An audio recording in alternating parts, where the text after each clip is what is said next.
The West Asia war is expanding. Israel and America continue to pound Iran. Tehran's retaliatory attacks have intensified.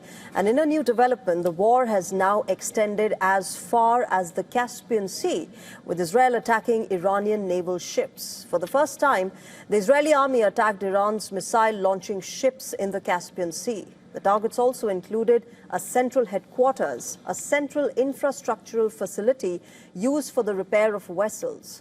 After killing Iran's security chief, Ali Larijani, and the intelligence minister, Ismail Khatib, the IDF stressed that it will not stop eliminating senior Iranian officials.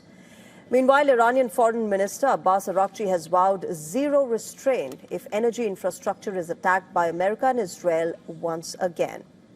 Earlier, in a shocking escalation, Israel struck the South Pass natural gas field, which it shares with Qatar, in the Persian Gulf. It is, remember, the world's largest natural gas field, containing an estimated 51 trillion cubic meters of recoverable gas. On an average, this facility produces 730 million cubic meters of gas per day, catering to 70% of Iran's domestic gas consumption. After the Iranian president, Masoud Pezeshkian, warned of uncontrollable consequences that could engulf the entire world, Tehran has retaliated by attacking Qatar's Ras Laffan industrial city. This has caused fires, resulting in significant damage to the facility, which is, remember, the world's largest LNG production unit, producing about 20% of the global LNG supply. In the early hours of Thursday, Iran fired missiles at several other LNG facilities in Qatar as well. Now, the strike on South Pars field again widened the cracks between U.S. and Israel. Taking to Truth Social, U.S. President Donald Trump distanced America from this attack and declared that Israel will not make any attacks on this side. However, he warned that America will blow up the entire South Pars gas field if Iran decides to attack Qatar once again.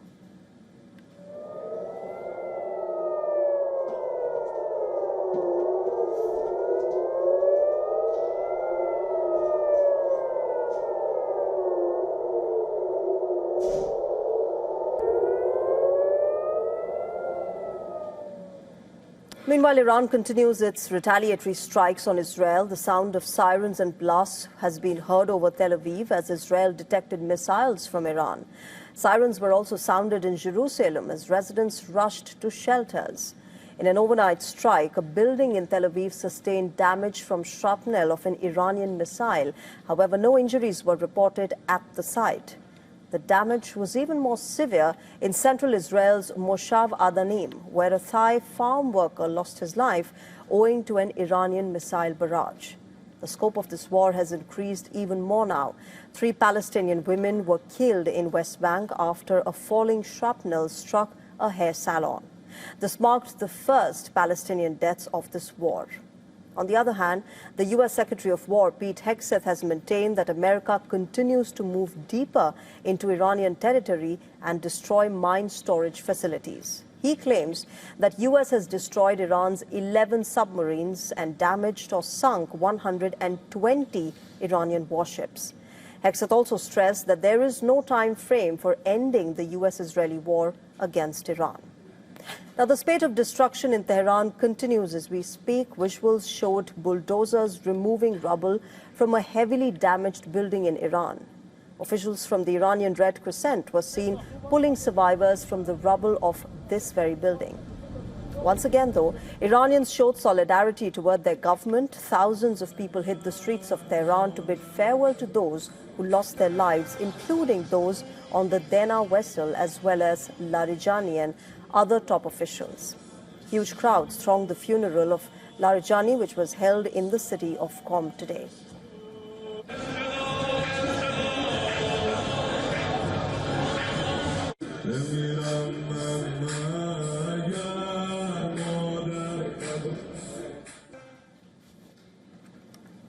With the war raging across multiple countries, the casualties continue to mount. Iran's death toll has now surged over 1,440.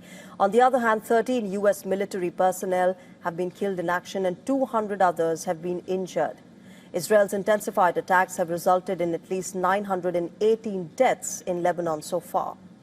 With Arab nations asserting their right to defend themselves and Iranian lawmakers proposing a plan to impose tolls on shipping that is passing through the strategic Strait of Hormuz, the situation in West Asia is now increasingly getting out of control. 20 days since America and Israel commenced their military strikes against Iran, the West war is now entering a dangerous territory. A new threshold has been broken with a strike on the complex of Iran's Bushhead nuclear power plant. The International Atomic Energy Agency has confirmed that a projectile struck and destroyed a structure located 350 meters away from the Bushhead nuclear power plant reactor on Tuesday. While there was no damage to the reactor nor injuries to the staff, the IAEA chief Rafael Grossi stressed that this attack violated nuclear safety norms. So far, remember, neither Israel nor the US has claimed responsibility for this attack. Now, why is this significant? Let's tell you. Located nearly 750 kilometers south of Tehran, the Bushhead nuclear power plant is Iran's first and only operational nuclear power facility.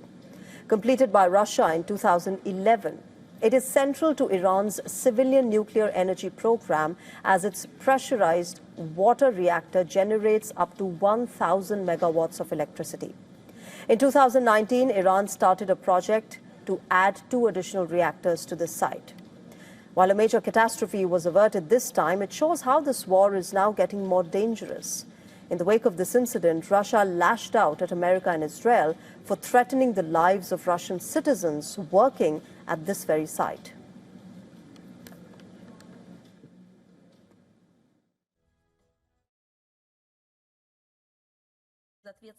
We have repeatedly warned Israel and the United States, which continue their aggressive military campaign against the Islamic Republic of Iran, of the categorical unacceptability of threatening the lives and health of the numerous Russian citizens remaining at the site who are part of the nuclear power plant's workforce.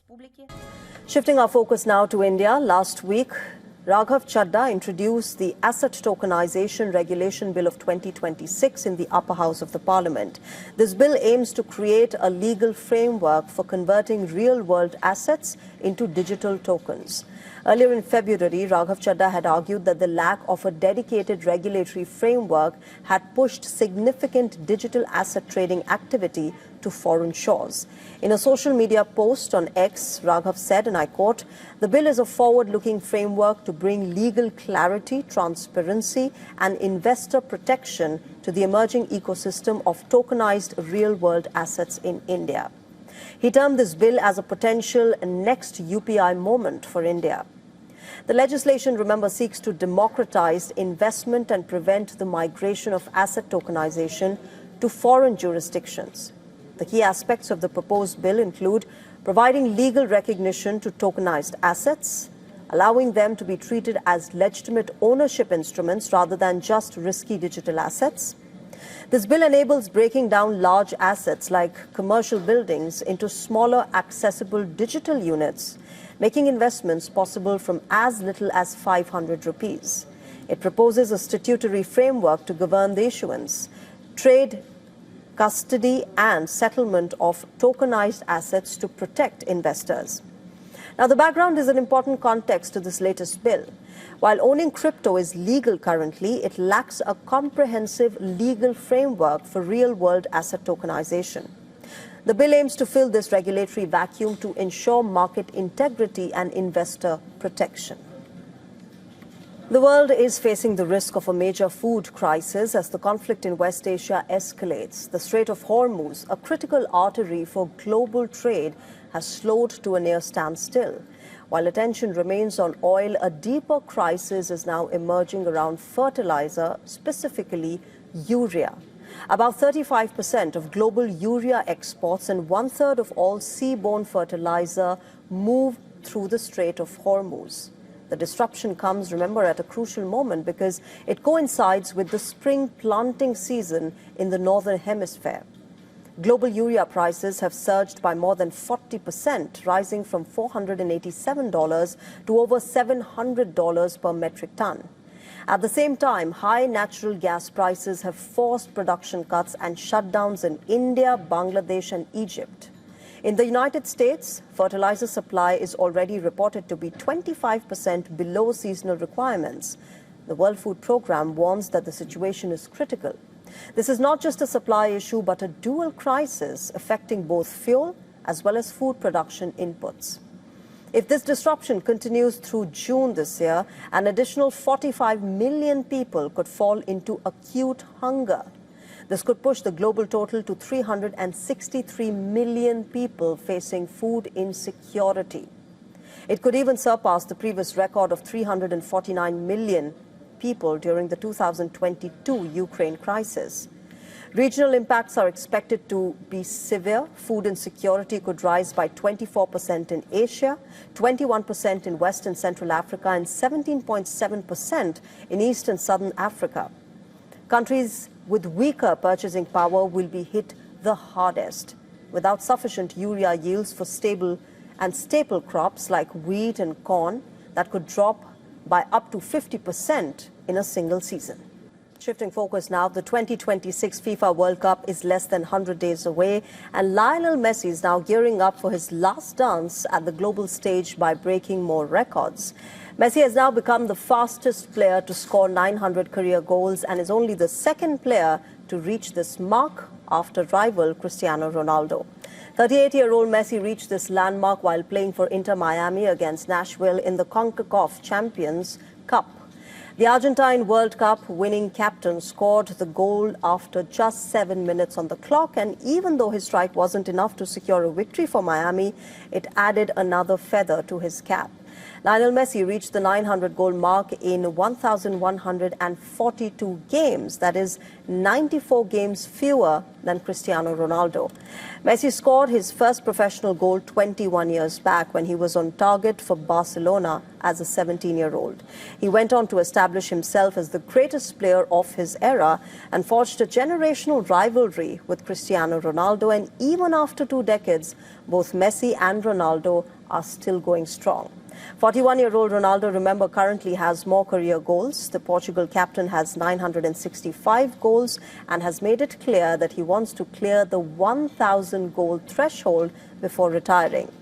Both Messi and Ronaldo are expected to play at this year's World Cup in the US, Mexico and Canada.